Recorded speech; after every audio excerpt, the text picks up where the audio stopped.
say ma ni ga ni ma de wa ki shabashka ma de gichigu gi shibashka ni ga ni say ma ni ga ni. Bonjour, my name is Sharon Day, Nagamo Ingen in Dishnakaz. I am from Boys Fort Reservation, but today I live on a small farm in Center City. In the springtime, when the snow is still on the ground and the temperature warms up in the day and it still gets cold at night, we begin to think about tapping the maple trees. Maple trees are a gift. Long ago, how did our people know the sap from the trees was a medicine, also a food? Maybe they saw a woodpecker tap a hole in the tree and the sap started to flow, and they put their finger on it and tasted it. Sweet water. So they began to make holes in the trees and found a way to catch the sap. They used birch bark containers. Today, we use pails. Before we begin, we go to each tree we are going to tap and offer some asema to the tree.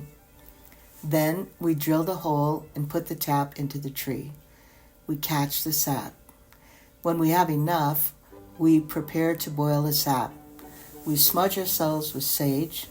Then we offer asema to the wood before we light the fire. The ishkode, fire, is an important element to heat the sap. The sap has to boil and boil and boil. This causes the water in the sap to evaporate, leaving only the sweet, thicker sap. When it begins to turn color from clear-looking water to a darker color, we take it from the outside fire into the house to continue the process on the stove. Here, we have better control so it gets thick enough but does not burn. The sap becomes syrup, and if we leave it on the stove a little bit more and it thickens, we can make maple sugar. Maple sap and maple syrup and maple sugar are like medicine, just a little bit, not too much. When I was a child, my parents lived at a place called Sugarbush. There were many maples at Sugarbush, like on my farm now. All of our relatives would come to the Sugarbush to tap the trees. Everybody shared in the work. It is hard but good work.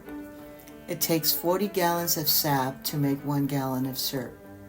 Today, our friends come to help, and we also gift them with some syrup to take home. We have been tapping our trees for 5 years. The first year we began, my cousins came from up north to reteach us how to tap the trees. We are grateful for their help and to the friends who help us now. Everything we do and learn to do well takes practice. Each year, we get a little better at making the maple syrup and maple sugar. This is how we keep our traditions alive, by being grateful to our trees, to the land, and to the ancestors. Maple syrup is a gift we treasure.